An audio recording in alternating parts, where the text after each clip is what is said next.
He was based in Puri, and he had thousands of disciples, many of whom were sannyasis, although he was grahastha because he was so qualified. There's a long story about how Sarvabhauma Bhattacharya became so qualified.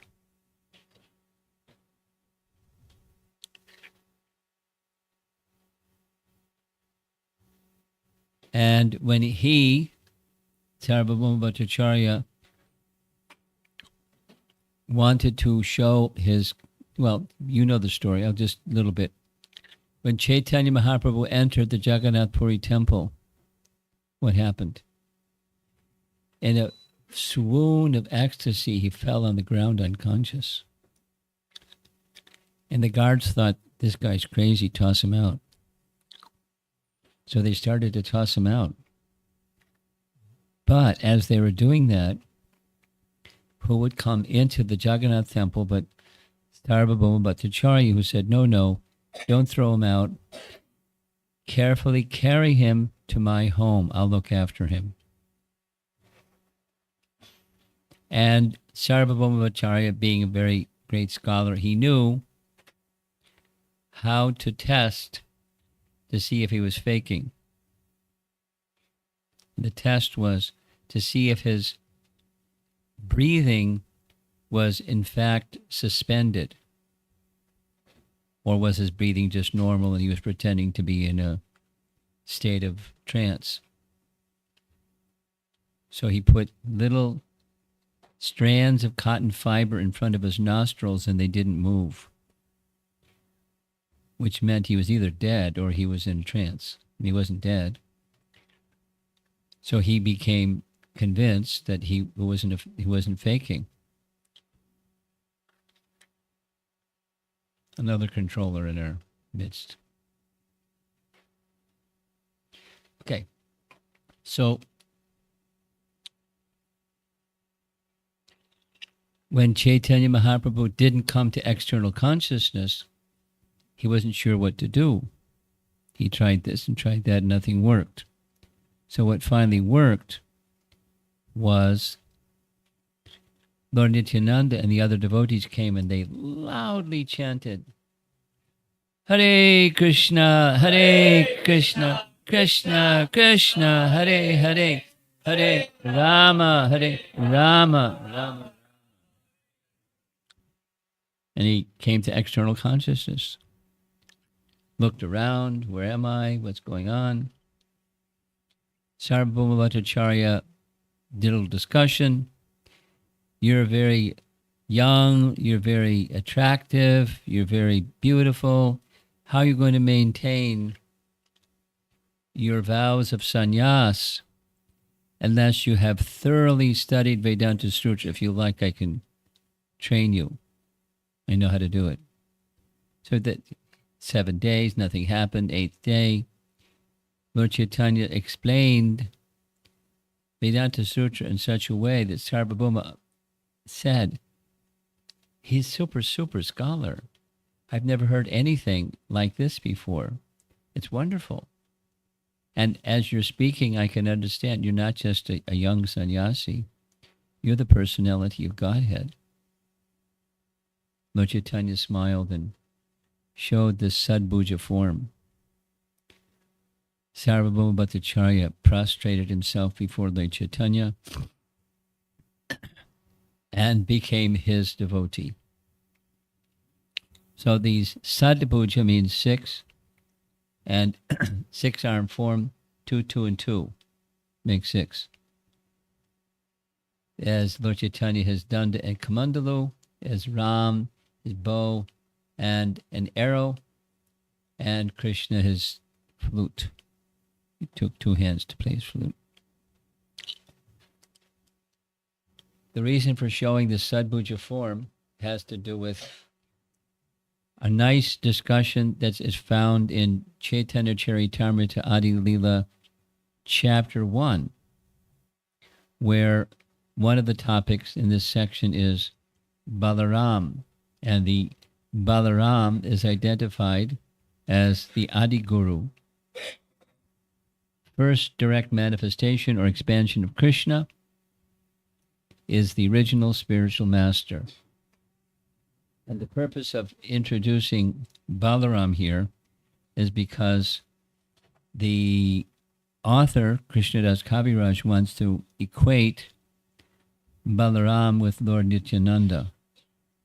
So as Balaram is the Akhanda Guru Tattva, or complete and undivided principle of Guru, so also is Lord Nityananda, being non-different than Balaram. And similarly, in Ram's Leela, that's Lakshmana.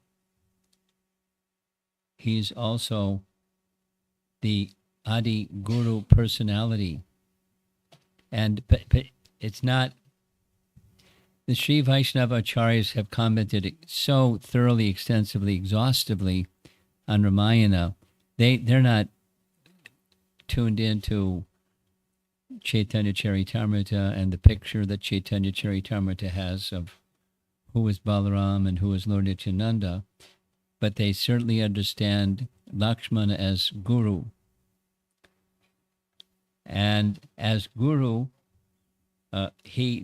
Guru function described in that section of Chaitanya Charitamrita is that he reveals the absolute truth, and the absolute truth being the Supreme Person. So Balaram reveals Krishna. He does other things, but he gives Krishna and reveals Krishna. That's the Guru function. Lord Nityananda similarly, and Lakshman similarly. So we'll hear something about his position as Adi Guru. So here's a nice B.G. Sharma painting. They're entering into the Dandak forest. Sita's in the middle. Lakshman is there to assist Ram, which includes giving protection to Sita. When Lakshman was born, Vashishta, the priest of the royal family, gave him his name, Lakshmana, because of his Lakshmi Sampanna, or he was enriched with the service mood. Nice painting. There's Sita Ram, and Lakshman is doing this and that and the other service for Sita and Ram. And everything was in this rich mood of service unto Lord Ramachandra.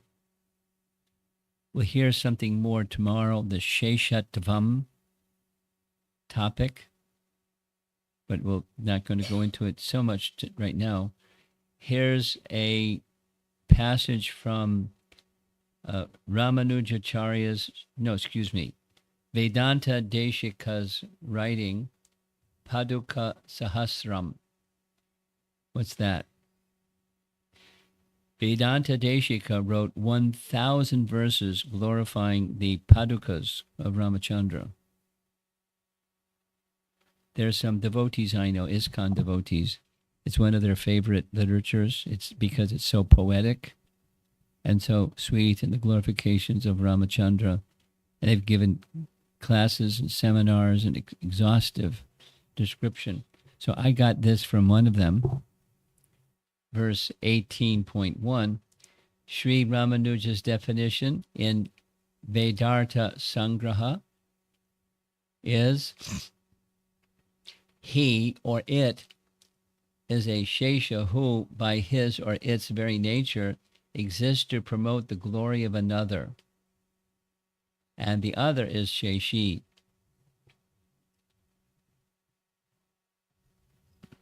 So that's Lakshman. He's in this mood of Shesha, just giving service and wanting to glorify, and nothing else. One of the things, there's a very interesting detail where Ramachandra is building, Ramachandra requests in Chitrakoot, he requests Lakshman to build a cottage. There's supposed to be, if you at some point in time you receive a document where sometime after Lakshman volunteered, or more than volunteered, he insisted on coming with Ramachandra. He said, I'll take care of all your needs. They didn't explicitly speak in terms that was false ego terms, but Ramchandra corrected him later. You can read in the document how very discreetly and gently he corrected him later. He said, Ramchandra said, please build a cottage that serves your needs, Sita's needs, and my needs. And Lakshman got it. He said, I'm here just to serve your needs. And if your needs are Sita's needs, I'm here to serve your needs. Please don't give my needs any consideration. It was a very, the Sri Vaishnava Acharyas focus on the language of what he spoke and the language of how Ramachandra corrected him. It was not done at the moment. It was done later. It was done very gently and very discreetly and even a little subtly. But because they're elevated personalities, they could understand. Lakshman could understand he was being corrected, and he accepted the correction. So you'll get a document that explains all of that. And it's just extracts from commentaries of the Acharyas. That's the lesson. So he built, according to Ram's indication, what direction, etc., etc. While they're in Chitrakoot, Lakshman is speaking about Bharata and Bharata's austerities. And it's subtle, but indirectly he's indicating Ram is in the forest and there's demons in the forest, and don't neglect taking care of the demons because he's the boss, and Lakshman is there to serve the Supreme, the Shesha and Sheshi. Ram appreciated his mood very, very much, and he complimented his mood, glorified his mood, saying, I'm so much missing the fatherly affection of Dasarath, but your care is not just as a servant of me, but you're taking care of me like a father takes care of a son. So my feelings of separation from Dasarath are somewhat diminished because of your all this wonderful service that you're doing. After some time, they go further into the Dandak forest and they have this little encounter. What's her name? Shurpanakha. Who is Shurpanakha? Shurpanakha is the third of four children. The oldest of the four children was Ravana. And then Kumbhakarna. And so she had the capacity to make herself look a little more beautiful than she would normally look.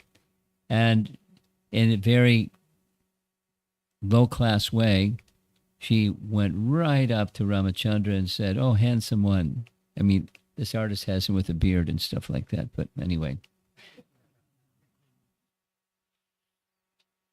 Oh, handsome one, become my lover. I have mystic powers. I can take you to this place, that place, and the other place, and we can enjoy together. Woo, woo, woo. You know, she was very direct. So what did Ramachandra do? He directed her to Lakshman. And the language from Ramayana is this. Enam bhaja Vishalakshi Bhartaram Brataram Mama. He's indicating that you're not to approach me directly. You can approach the Guru first. That's Lakshmana. And what did Lakshmana, or the function of Guru, this is from our Sri Vaishnava Acharyas who are pointing out the language, the choice of words, and the understanding behind the choice of words. We did this very carefully in the morning class. We'll step back a little bit. In these histories, Itihasa, Ramayana is one, Mahabharata is another. There's a storyline, but there's also messages woven into the storyline, or the storyline reveals messages. And it takes a discerning person, like our acharyas are discerning persons, and they can understand what's the story, what's beside the storyline, what's the message, what's the lesson. So Lakshmana, being in the role of Guru, don't worship me, worship Ram. I mean, here's not what he said. He said, I'm not so qualified. See him, he's the qualified one. Take shelter of him. And what happened, what's going on here? Oh, I'm hitting the wrong button. That's what's going on. So she then steps away from Lakshman, and she wants Ram. And there's one thing standing in the way, Sita. So she lunges at Sita, and in a booming voice, so booming that the voice was so loud that it stopped her in her tracks. And he ordered Lakshman, stop her. He didn't say how to, but that's the master telling the disciple or student or the guru, stop her.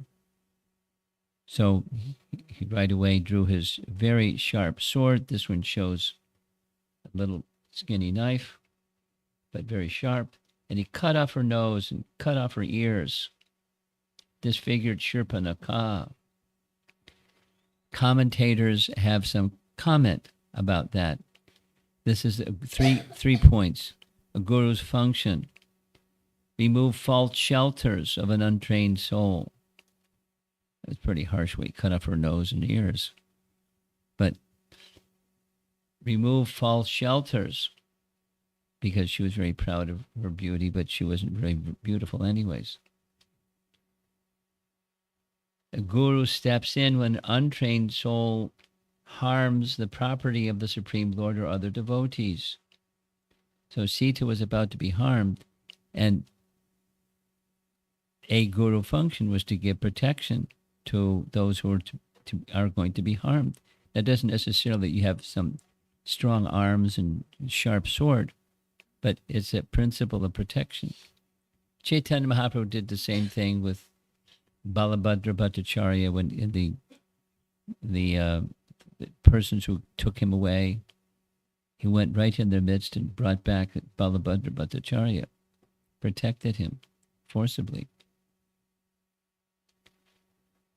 And the instruction given by Ram is the duty of the guru who's representing him. So Lakshman heard very, very clearly, stop her, and he did what he could do to stop her, and it worked. Lakshman said, when he spoke to Shurpanakha, fulfill your purpose by becoming my noble brother's younger wife. That's the words in Valmiki Ramayana. And sure enough, that's what happened. In her next life, Shurpanakha became Kubja. So Kubja didn't look deformed, like Shurpanakha, but she was a hunchback, and she was in the service of a bad person, Kamsa. She had fragrances and ointments and so forth and so on, and she came to offer them to Krishna. So because her approach was that of service and not like Shurpanakha, as the painting shows, he accepted her service. He put the tips of his fingers underneath her chin. He put his foot on her toes and boop, straightened her up. And she became a very attractive young woman. And he said, later, I'll come and fulfill your desires. So that happened because she had that mood of service. Krishna accepted her service and he engaged with her in confidential affairs. Big change from Shurpanakha to Kubja, but a different approach. Now, we already heard the flip side about Sita's offense to Lakshman, and that brought her a bunch of trouble. And here it is again. Sita totally ignored Lakshman's caution. When she's pointing out to Ramchandra, oh, see the deer, and how beautiful, and this and that, and charming, and attracted. I want the deer. The Sri Vaishnavacharyas point out this is completely against the principle of Sita,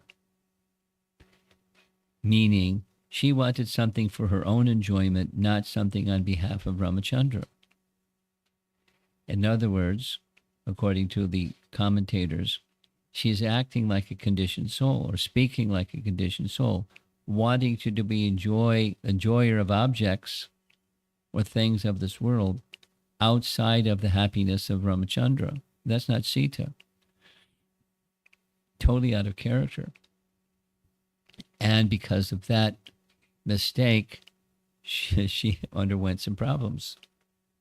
But the problems were amplified because she's ignoring him. And there's a whole other document you think you're supposed to receive, her words. When Mricha called out, Ram went after the deer, chased the deer. He understood this is a trick, so he shot the deer. Mricha called out, Lakshman, Sita, help. And she heard, Lakshman heard, and Lakshman didn't move. And she's looking at him like, go help him. He needs your help. He's calling for us. He said, no, Ram told me to stay here. I'm the servant of Ram. He told me to stay here. Besides, it's just a trick. I don't trust it. And then so aside from ignoring his advice, who have seen a deer like that? There's no such deer that's rainbow colors and changes colors in his movements. This isn't a deer. This is a Rakshasa trick. And she just ignored him. Now she's going to vilify. And so there's a document that's right from Valmiki Ramayana, and she says very harsh things. Offense to Lakshman. So we talked about it. We've had a whole discussion about whatever you do, don't offend Lakshman. Dvidvida, same thing. Now here's Sita. So even if you're Sita, you're the goddess of fortune, don't mess.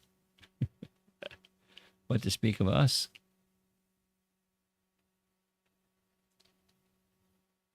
So not in Valmiki Ramayana, but some of the other Ramayanas, when she threatened to take her life, then Lakshman complied. I'm going against the word of my master.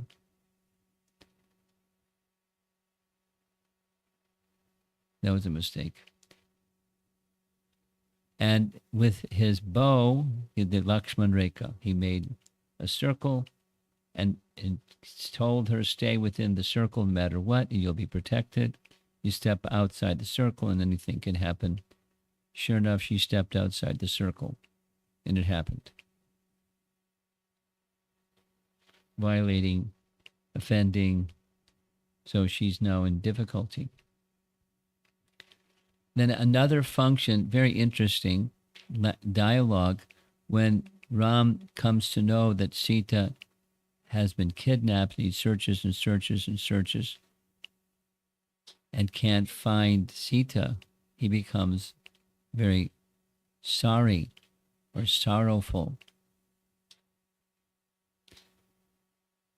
After the midday class, the document was circulated from Bhakti Rasamrita Sindhu and Rupa Goswami's description of the sorrow that permeates Ramayana, and in this particular event in particular. So here's Lakshman. Do not lose heart. You must be bold and energetic. A resolute mind can conquer fate, but you must first conquer your weaknesses. Let us make a more thorough search in the forest instead of yielding to unavailing sorrow. Let us be manly and active. So this is a role reversal. Guru is advising master. Now, it's not totally inappropriate. There's a nice example of that happening where it was appropriate also, where Sanatana Goswami, at his first meeting with Chaitanya Mahaprabhu, Mahaprabhu came and Nawab Hussain Shah was asking Sanatana, who is the sannyasi with tens of thousands of followers? So since Sanatana Goswami was a confidential servant of the king, he knew how he pacified the king, but anything could happen. He can do a complete switcheroo and turn against Chaitanya Mahaprabhu and try to harm him. So he gave him some advice, two advice, different, but the principle is similar. As much as I wanted you to come and you came, I'm now advising you don't remain, because the Nawab Hussain Shah is a wild man. He can do anything at any time. And he's a very dangerous person. So, best that you leave as soon as possible. And the second, to enter a holy place like Vrindavan, which is where you're headed, don't go with tens of thousands of followers. That's not how a renounced person will enter. Better you go alone or with one or two persons. And Mahaprabhu considered and accepted both of those pieces of advice. So here's Ramchandra receiving some advice from his beloved Lakshmana, the Shesha, the servant of Sheshi. And so sure enough, they began searching and searching and searching, and many things happened. They found Jatayu, and Jatayu said what Jatayu said, and he left his body, Jatayu, as in Ramchandra's arms. And so many things happened. He indicated the direction that Ravana had gone in, so they followed that direction, the southerly direction. Many things happened after that, and after that, and after that, and eventually they meet Hanuman.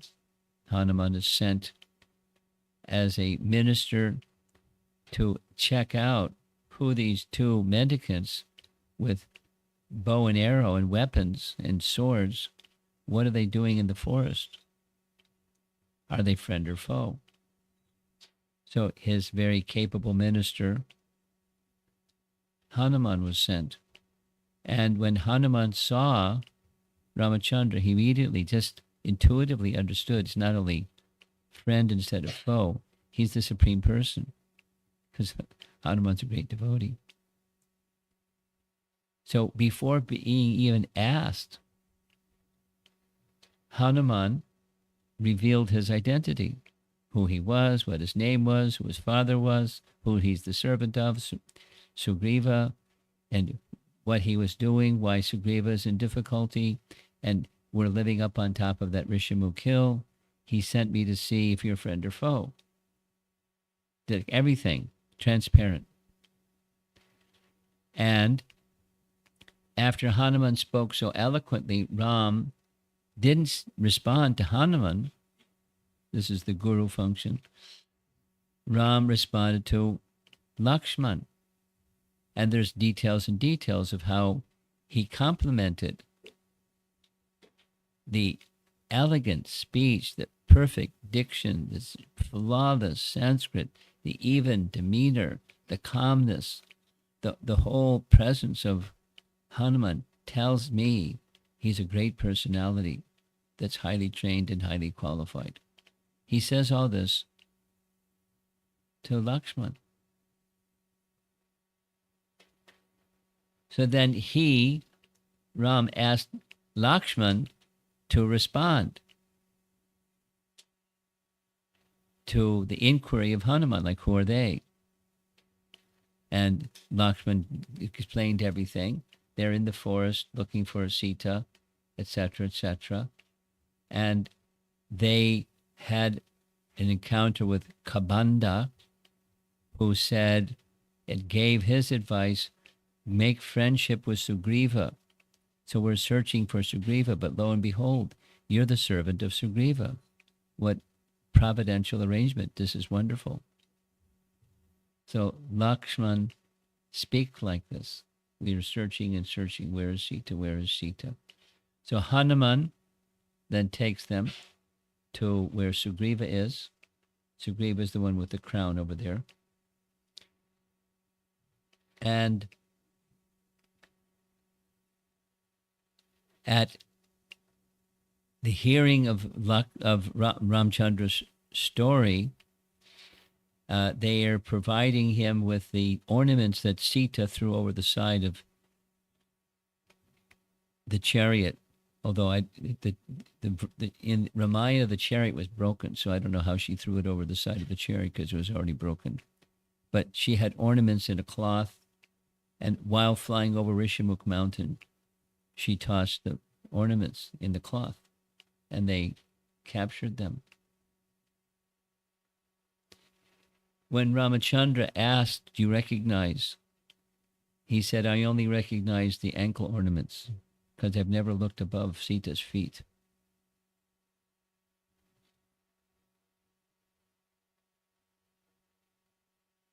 We heard this already about Dvidvida. He gave bad advice to Sugriva. Don't pay so much attention to the other one, Lakshman. Pay attention to Ram. Pay attention to the Supreme Lord, not to the representative of the Supreme Lord. He's the important one. The other one is not so important. That's what we heard. So it was neglect and disrespect of Lakshman. And then we also heard there was a way to correct that mistake. The correction of the mistake of Sugriva was that he was being beaten badly the first time, but when Lakshman was advised to give a garland so I could identify which one of you, because you look so much alike, he had to lean over taking the garland from Lakshman. Now, I don't know if you ever thought of this, but it wasn't just a garland. It was vines. And when two powerful fighters are fighting, what's a garland of vines going to do? It's going to break apart. Could never figure it out. But so it wasn't just so they could tell them apart. It was so they could tell them apart. But so he could be forgiven.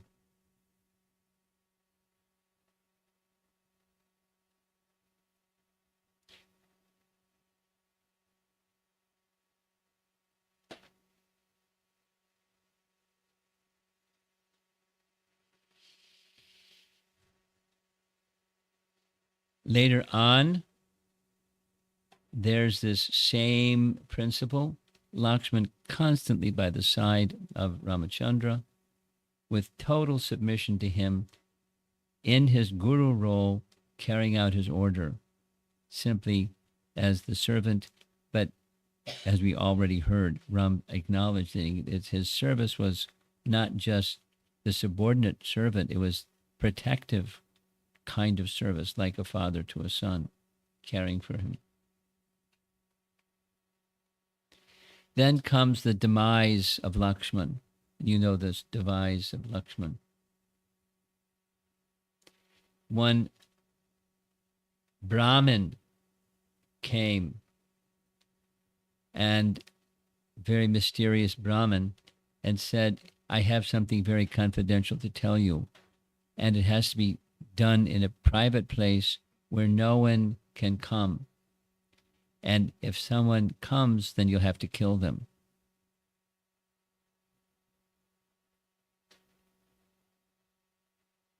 Ram agreed.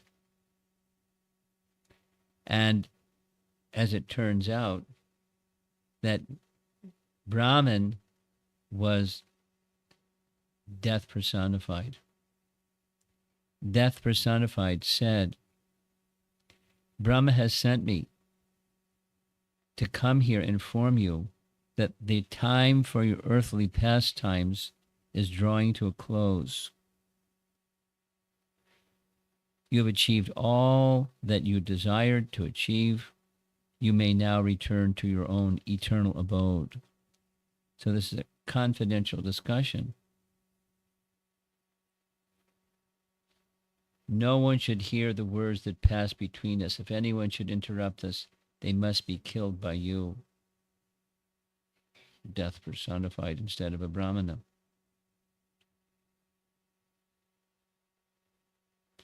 And a circumstance came that was Durvas Muni wanted to see Ram. And Lakshman was preventing Durvas Muni to see Ram because there was this order.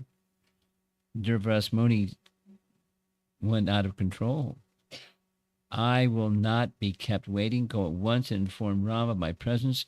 Otherwise, I shall curse you, your brothers, this territory, and all your descendants. Indeed, my anger is already difficult to contain. He has a big reputation for getting ticked off. People have big problems.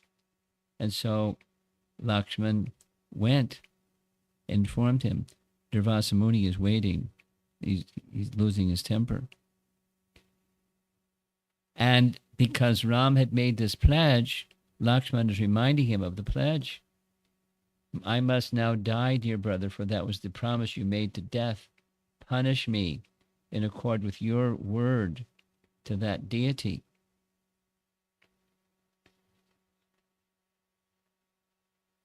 Problem, right?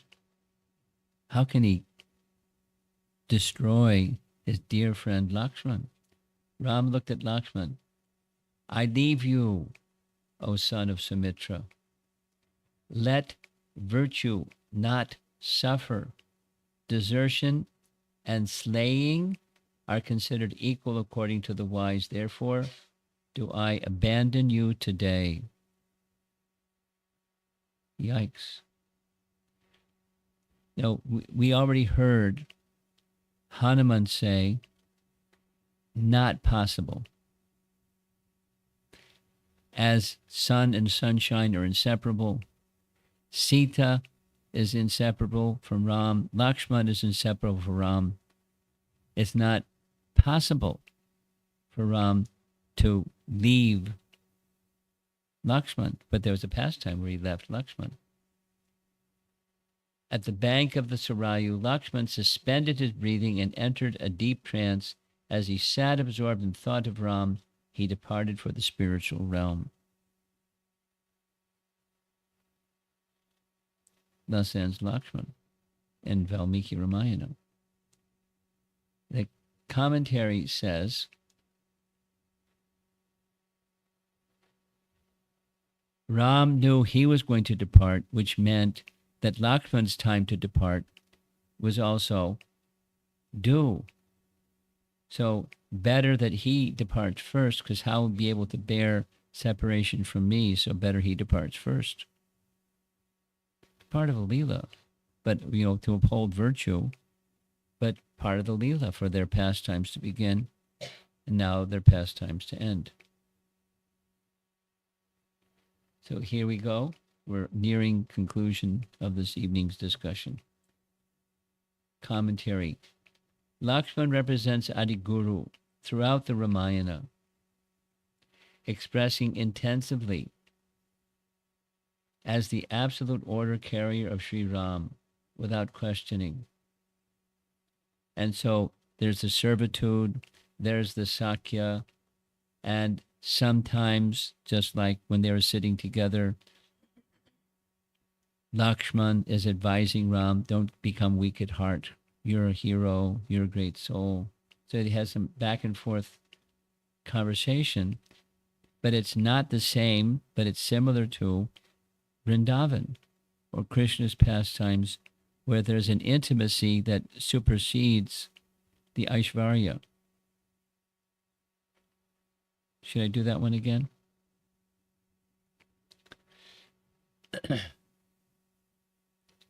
The realm of Ramachandra is in Haridham, is in the spiritual realm of Vaikuntha.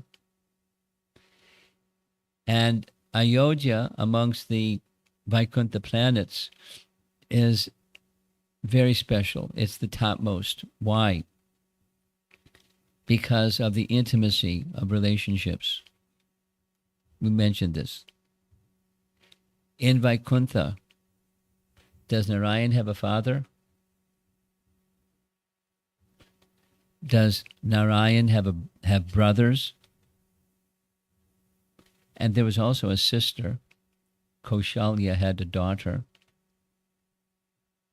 So that doesn't go on in Vaikuntha. So there's in those relationships, there's love. There's exchange that has an intimacy beyond Aishvarya. So similarly, what we just I'm trying to describe is sometimes with Lakshmana, although his mood is completely subservient to Ram, sometimes there's some back and forth due to intimacy, much like sometimes in Vrindavan. The cowherd boys don't see Krishna as the Supreme Personality of Godhead. They wrestle with him. There's this, one of my godbrothers, Kirti Dev, used to say this like 50 times, he with his head rolling back and laughing. Sri Dham would say, "Oh, what kind of big man are you? You always lose in the wrestling match. Let me get on your shoulders. You got to carry me." So talking in a haughty, friendly, of course, joking way, where he's an equal. Certainly distinct from the queens, there's the residents, the gopis, and their intimacy in talking back with Krishna. Of course, there's varieties of gopis, but many of the gopis, particularly in Radharani's group, their Yuta, they talk back to Krishna all the time. And they call him a debauchee, and they call him a liar, and they call him this, and they call him that, and it's it's disrespectful. But it's with a loving mood. It's not with anything else but a loving mood. It gives Krishna pleasure. Now, when someone else does like that, like the washerman spoke like that to Krishna, he didn't give Krishna pleasure because it wasn't coming from a place of love. So, same words, different mood. One is harsh, and the other is loving.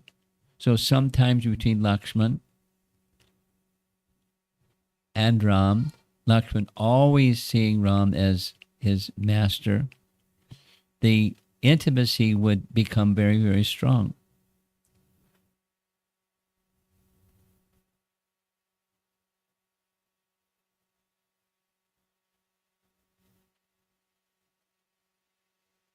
There's a pastime with I'm pausing because I don't want to.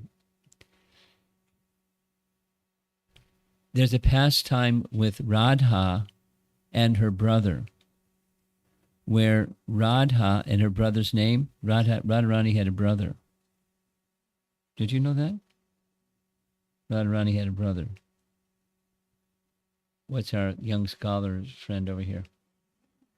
What's Radharani's brother's name? Sridham. Sridham. That's right. Sridham.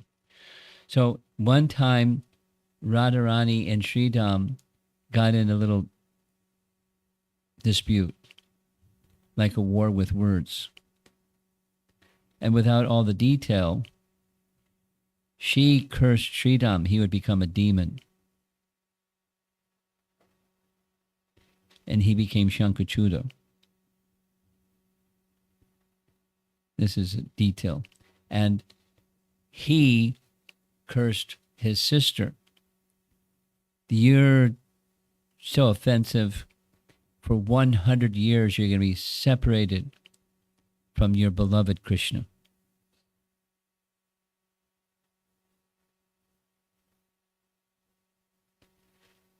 Now, that's not just banter where they're kind of chiding one another back and forth, but it's a lila because Sridham has simply love for Krishna and love for Radha.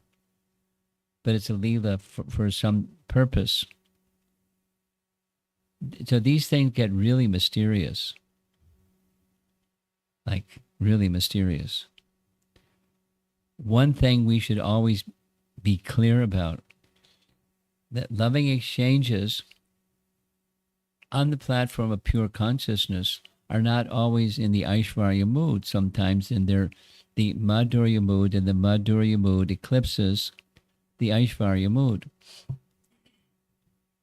A little example of this, it's not exactly this, but we had some discussion in the midday session about sorrow.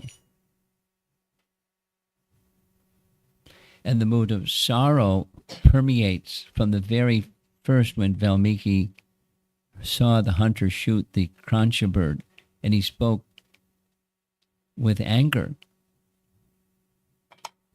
and cursed the hunter. And then he was shocked at himself. So anyway, there's sorrow or shoka, great despair, from the very get-go, and then again, and then again, and then again. And what Rupa Goswami describes is, you should have received that document. Did you receive the document? Okay, that's good. The nice picture of Lord Chaitanya, and he's crying with sorrow. But it's love. So, the science of it is, there's mukhya bhav and there's gona bhav. What's that? There's primary and there's secondary. And secondary rasas appear to eclipse the primary rasa, and then they fade because the primary rasa is primary. But they come momentarily or for a short while, for some time, due to some stimulation, udipan, and it stimulates that emotion that seems to eclipse the primary emotion or sthai bhav, and then it fades. And it can only exist when there's sthai bhav, when there's a primary relationship of love. And then one can experience these other secondary emotions. There's more, but as you know, Rupa Goswami is very particular, and it's a science of rasa, of taste in one's relationship with the Supreme Person. It exists in Ramayana as well. There's many examples right in Bhakti Rasamrita Sindhu of events in Ramayana that display also different rasas, primary and secondary rasas. So if you don't know Rupa Goswami's teachings, you're going to see events with the eyes of material conception of what's going on. And this doesn't look right. Or that doesn't, Krishna's Leela, same. And that, but that's the wrong lens to look at. One's not qualified to properly look at the absolute truth personality of Godhead and his loving dealings if one doesn't have affinity for the personality of Godhead with sufficient training and qualification to understand how loving exchanges are variegated, primary and secondary. So the primary rasa of Lakshman is service. With Hanuman, there's no mixture, it's just service. And with Lakshman, there's another kind of intimacy. He's a brother. He treats Ram like a father might treat a son, and therefore sometimes the father can chide or give correction to the son. There's a different type of primary rasa within Lakshman, but all of it is resting upon the mood of service, for sure. And that's what it says here on the screen. The prominent mood is to be an order carrier for the pleasure of Sri Ram.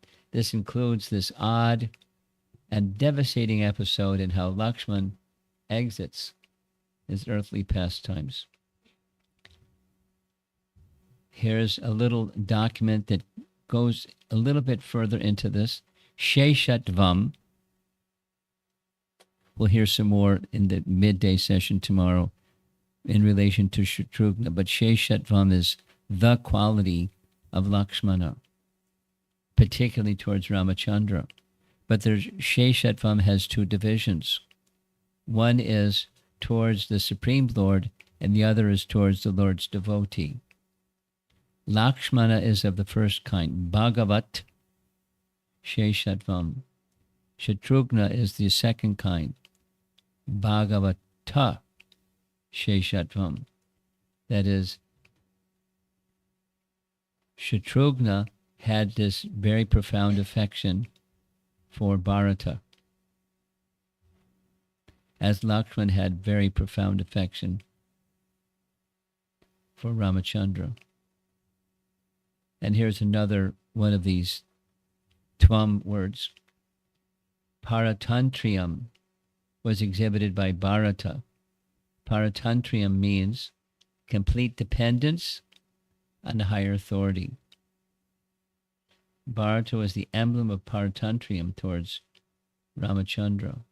So the mood of Lakshman and the mood of Bharata were similar but different.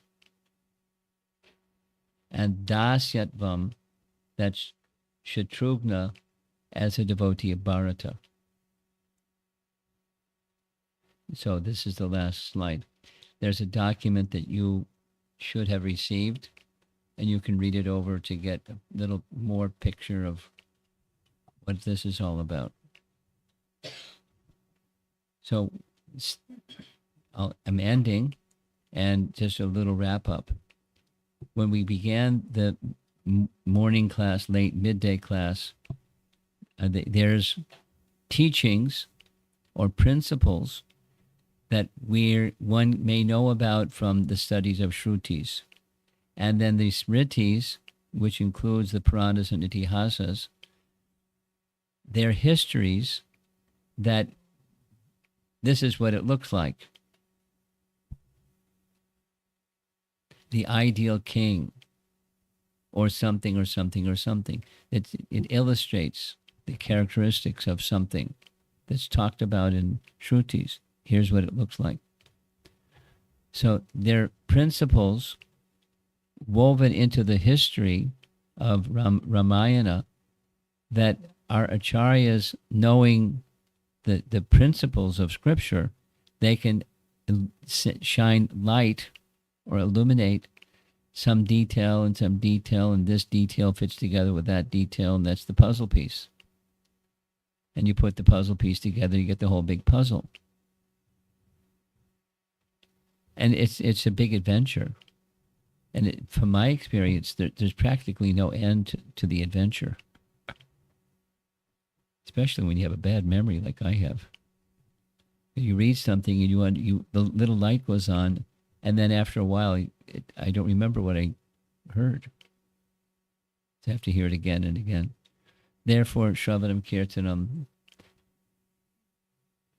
regularly, Nityam Bhagavata Sevaya. Nityam, regularly hearing the messages of the personality of Godhead. And then slowly the forgetfulness goes away and the remembrance takes its place. And the prominence of a relationship becomes one's life. That's the Bhagavad Dharma path. That's what we're supposed to be doing. And now it's not that we're not supposed to be doing your homework at school or your work in the office or your career development. Or it's not that we're not supposed to do those things. But we're supposed to become purified by hearing and chanting, so those things take on some spiritual effect. The other kids in the school or the other workers in the workplace become infected by the bhakti that you're carrying, and you don't become infected by their modes of nature. We can navigate our way through complex life in modern time by being protected by Bhagavad Dharma and the Bhagavad Bhakti that arises from Bhagavad Dharma.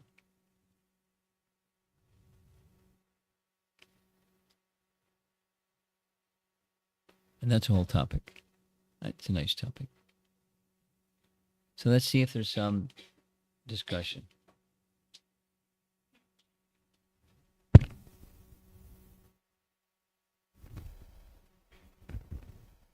Hare Krishna Maharaj. Thank you for nice class.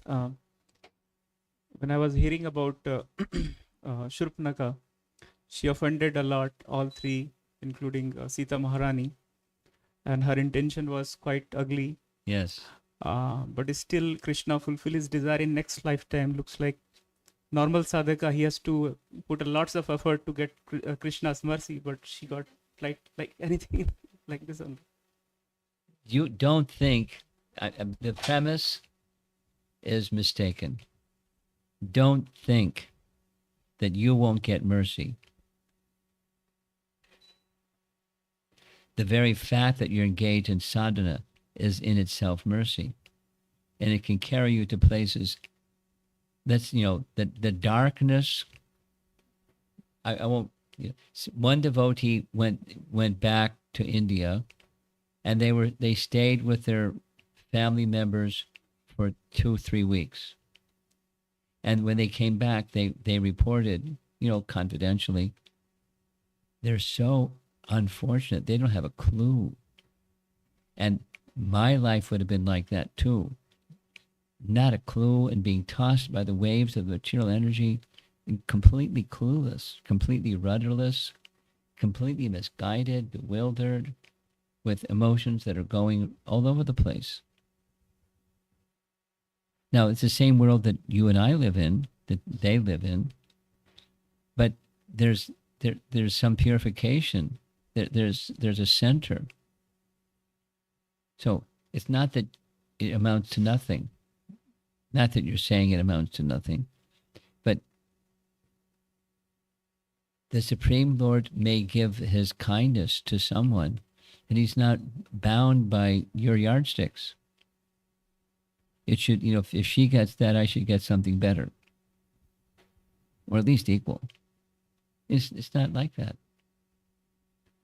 Why Ramachandra gave his mercy to Shurpanakha the way that he gave to Shurpanakha?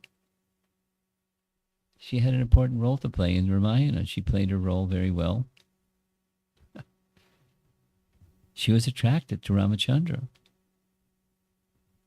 May you become so attracted to the Supreme Lord as she was.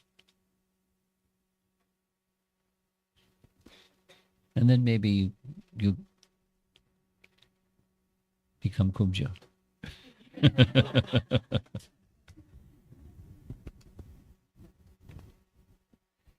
I was just reading today from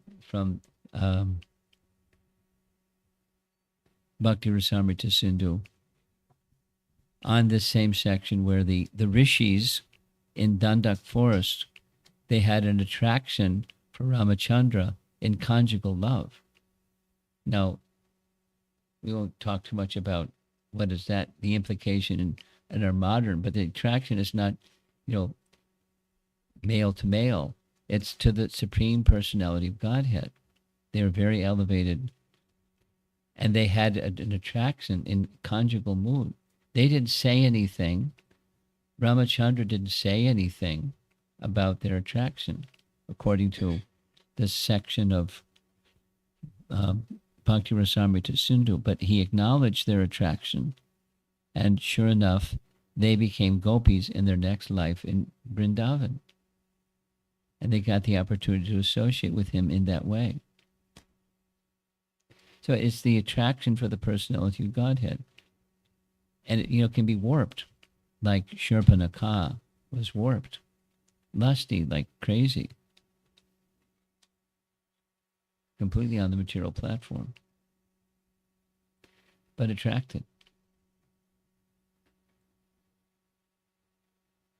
Putana, etc. So there's principles. And if we're not elevated persons, we can't discern those principles so well. But an elevated person understands principle, and then the example follows the principle. There's reciprocation. Don't think there's not. So if you want that kind of reciprocation, then focus on the principle of becoming so attached to achieving the shelter of the holy name and service to your deity, or service to the Bhagavatam, or service to the Vaishnavas, that everything else diminishes in its importance.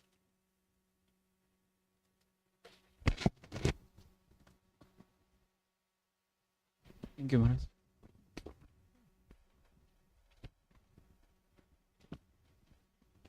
Hare Krishna Maharaj. My question is, today's topic was Lakshmana as a guru, basically. So my question is here, when we are saying that Lakshmana as a guru, he is doing the service. The service, as part of the service he is doing, he came in that avatar to perform the guru. Or part of his service is to do what? There's some noise and it's a little hard to hear. Go ahead. Try it again. Yeah. So as a part of the Siksha, when he came as a guru, so service was his first principle to do the teachings in that form, or he has another teaching while he came as a guru in the form of Lakshman. I'm not sure what you're asking. Are you asking, did he speak scripture to others? Yeah, exactly. That's my question. In the form of Lakshman, he didn't speak any scripture. I don't know of any description that he sat down and gave a Puranic or other Shastra class, as we normally now think of guru. Yeah. But it's rather, the principle was exclusive service to and giving to others. So he gave to others in so many ways.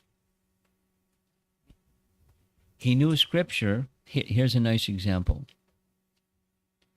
When he went to Sugriva to chastise Sugriva for being negligent, he let him have it. And on the authority of scripture, not the authority of, he's my master and shame on you because you made a pledge to him and you neglected your pledge. He spoke scripture, but not from a Vyasa-san. He's a Kshatriya, who's doing his Kshatriya-like duty. He got his bow and arrow, and he's doing another guru-like function from that position. But he knew the scripture. So is this to be precisely to be said guru is the right word to the Lakshman? Well, it's how our acharyas speak of him, so I'm comfortable with that. The model of guru may, in our modern context, look a little different, but the principle is the same principle. All right. I mean, here's an example that comes to mind. Prabhupada's father a Brahmana? He was a Vaishya. His father was a businessman. Correct. Prabhupada writes in Chaitanya Charitamrita that his family was from the line that came from the gold merchants. No, who's the person who is the gold merchant? I forget right now. But no, the business person. But he was Paka Vaishnav. Not Brahmana by birth, but Brahmana by quality. His occupation. So he trained his son the way that he trained his son in Vaishnava principles, worshiping a deity, and may my son give my blessings, inviting sadhus, providing, performing the function of a elevated Vaishnava, though his occupation was different. Got it. In a very honest, forthright, not the tricky kind of Vaishya. Very generous.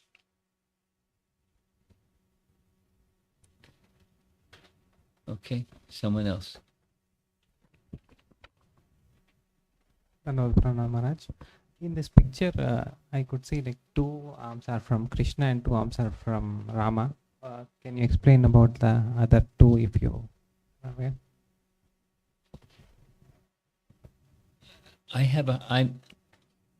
As I get older, my hearing isn't so good.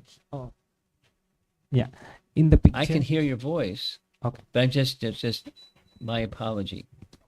In this picture, I could recognize 2 arms are from Rama and 2 arms are from Krishna. I was wondering what are the other 2 arms. Oh, there's a Danda and a Kamandalu. Yeah. That's the other 2. Is it- Chaitanya Mahaprabhu. Oh. He showed My the ignorance. 6-armed form, and there's the other 2. No, Thank you. at this time, his Danda was already broken. But he showed a Danda anyways. He can show 6 arms, he can show a Danda. Thank you, Hare Krishna Prabhu. Yes. Krishna Maharaj, I was just wondering what the specific qualities that Balaram showed as a Adi Guru and what those are. Well, if you want, I'll say a few things, but I invite you to read this section where it discusses it. Adi Lila, chapter 1, in this series of verses starting 44, 45, 46. There's purports that describe the principle. But he is representing Krishna always, both in his mood of service and his revealing the truths about Krishna. Now, when he was in Vrindavan, for example, the cowherd boys didn't know that he was the personality of Godhead. And he didn't blow their mind and say, na na na na na na, He was complying with the mood of Vrindavan by his own choosing, as well as by the influence of the internal potency. But he knew who was Krishna, and he was engaging with. Here's an example. Your head is moving, and I'm trying to have eye contact with this young man behind you. Okay, there we go. It's okay. You don't have to cut off your head. When Krishna was caught in the coils of the Kaliya serpent, the pastime. So someone went running all the way back to Nandagram and to tell Nanda and Yasoda, help! Krishna's in the coils of the Kaliya serpent. Come quickly. Now, how long did it take? They didn't have a horse. They didn't have a car. They didn't have roads. They didn't have a taxi. They didn't. However long it took, that's how long it took. And then they came back, but Balaram was completely not worried because he knew he's all powerful. He's having fun. He's enjoying a pastime. So, but he didn't say it because he didn't want to disturb them. But he's omniscient. So he did the guru function in a different way, abiding with Krishna, assisting Krishna in his pastimes in any way that Krishna wanted, and thereby giving Krishna happiness in a very confidential and intimate way. In that sense, not the same, but similar to his question, sitting on the Vyasasana and giving a Bhagavatam class. Thank you, Maharaj.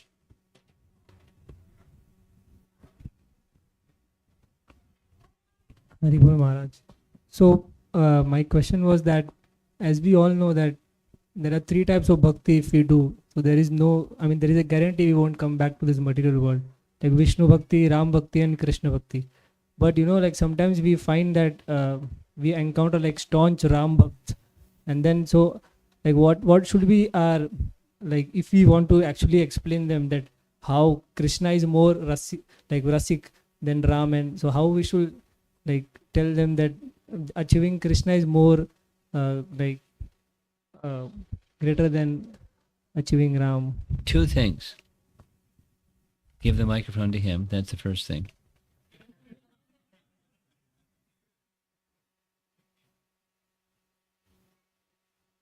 You can read the section in Chaitanya Charitamrita, the conversation between Chaitanya Mahaprabhu and Venkatabhatta, who was the chief priest in Sri Rangam.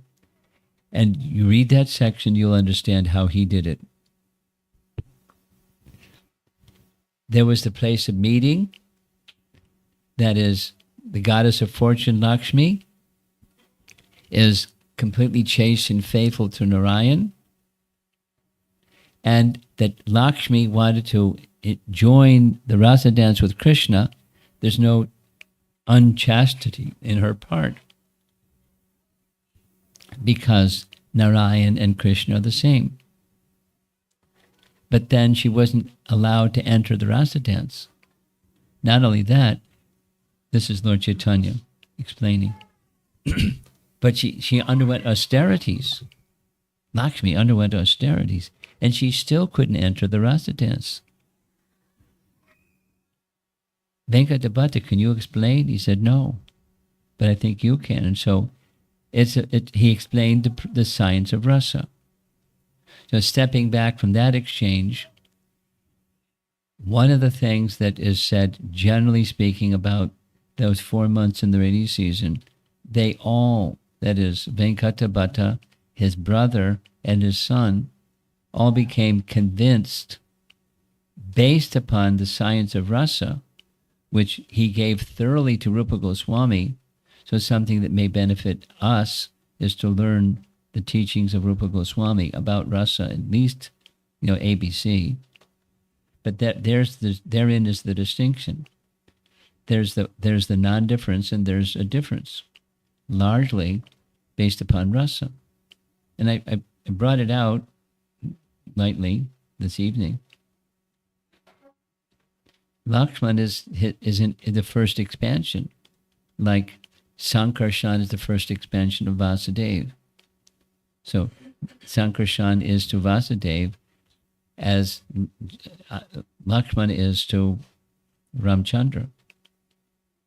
So there's a oneness, but there's There's an intimacy also that's not the same as in the Vaikuntha. It's different, similar, but not exactly the same. And the difference has to do with rasa. And that, then comes what's rasa. So then read Bhakti Rasamrita Sindhu, and you'll get a better idea tomorrow than you have today about what rasa is. And how can you, when you meet people that don't have that same understanding, how can you help them? The goal is not conversion or arm twisting or, condescension. The goal is just illuminating, shining light on people that have an interest to understand more about the Supreme Person. And there's all kinds of levels and layers of understanding the Supreme Person.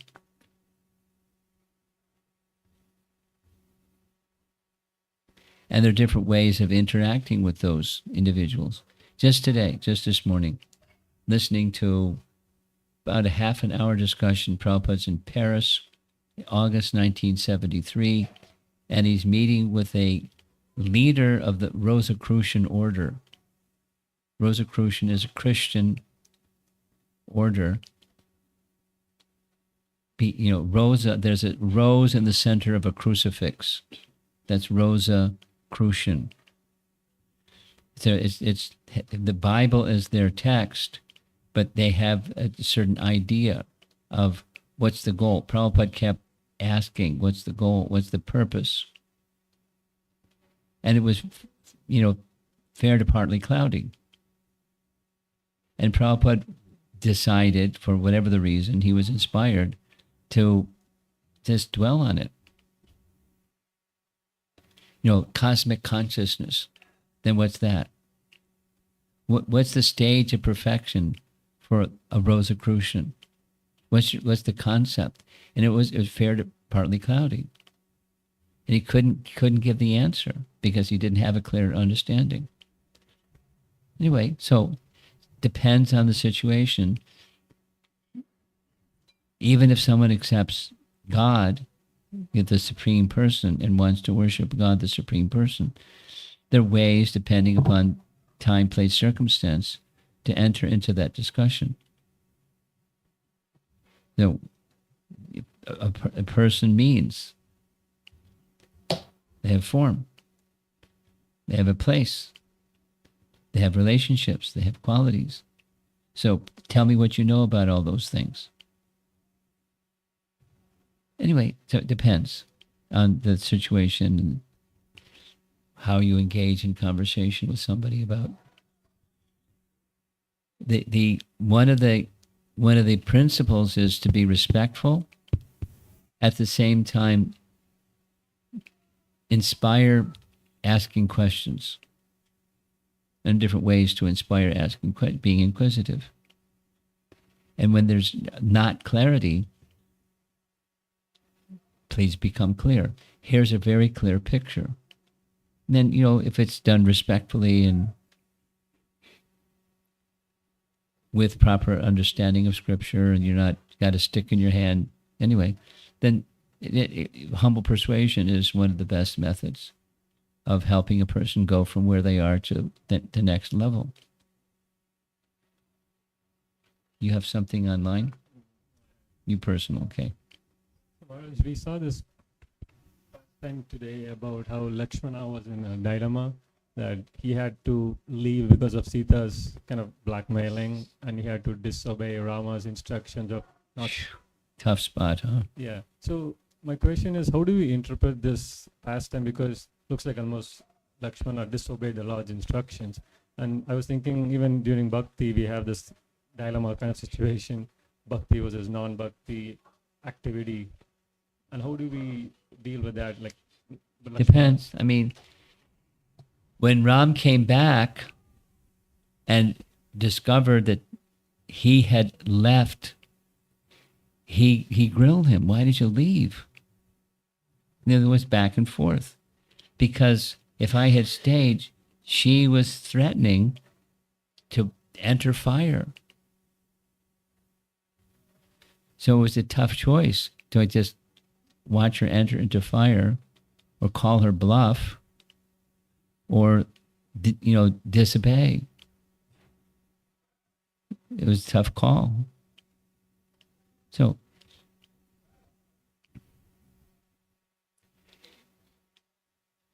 just today, this is some little sharing on the question you're asking. Madhavananda, you know who is Madhavananda? Many of you know who is Madhavananda. He's a very nice devotee, Gaur Govinda Maharaj disciple, and he publishes, he's so regular, publishing a Bindu magazine, a digital, sends it out. The latest one just came in the mail. I read 2 of the articles. One of them was a Muslim king threatened people. If you come with your kunti mala and tilak, I'll kill you. Now, I'm going to China, and you don't wear tilak, and you don't wear kunti mala. And I was told, don't even put a dhoti in your suitcase.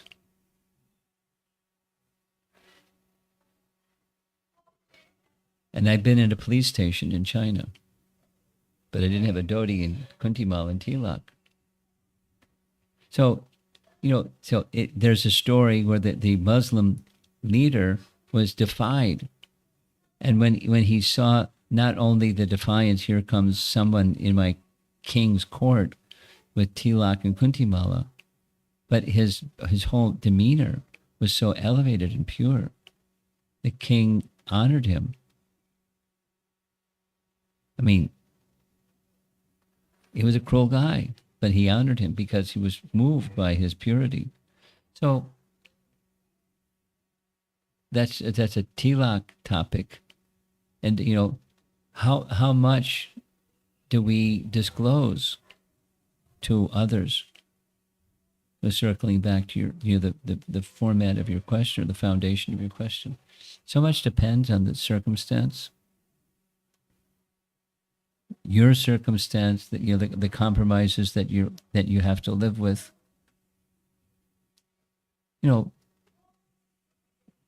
When you go to the workplace, do you wear tilak?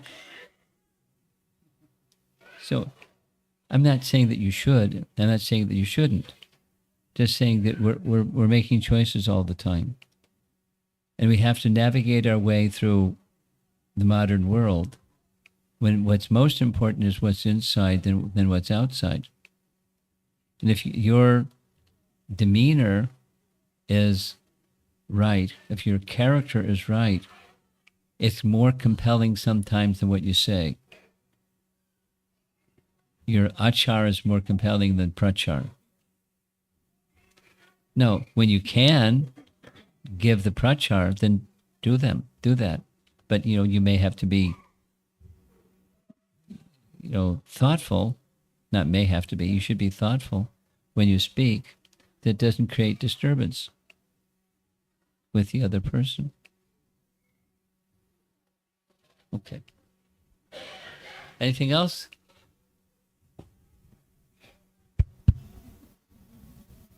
Oh, ladies in the back. Any enthusiastic ladies want to?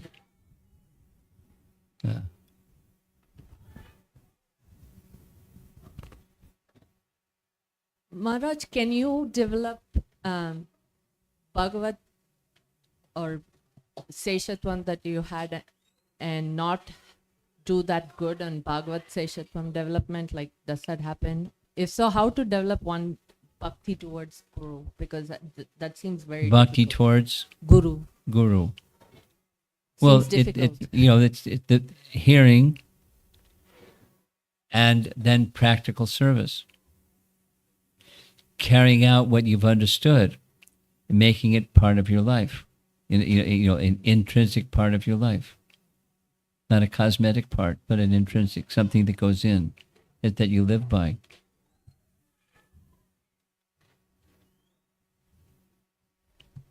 It's from the heart platform. It's a relationship that you hear, and what you've understood, you do. You live by it.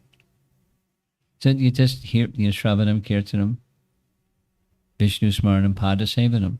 It's follow that channel.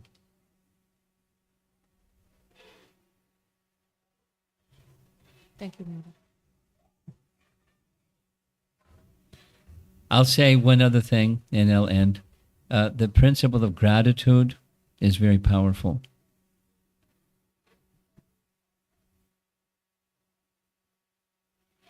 One can give one's life just on the principle of gratitude, and you grow the principle of gratitude, and it can carry your whole life because you've received something. We discussed it with the Hanuman story. That when, for example, in Brihat Bhagavatamrita, Gopakumar receives his mantra, and he would be his concern was it would be an act of ingratitude if I didn't experience the fullness of the gift that I've been given. Or say it the other way, to appreciate the fullness of the gift that I have been given, I should continue, because it's a principle of gratitude. And ingratitude is not okay. I can't live with that. So it's a personal character trait within you or within each of us, in recognizing the gift and giving back. We heard it, Sanatan Dharma. It's a principle to live by.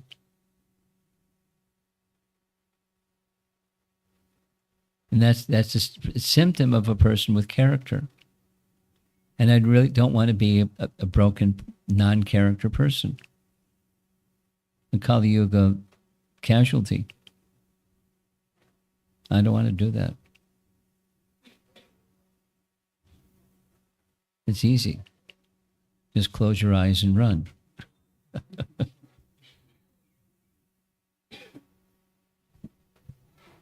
Okay, thank you very much, Prabhupada Ki.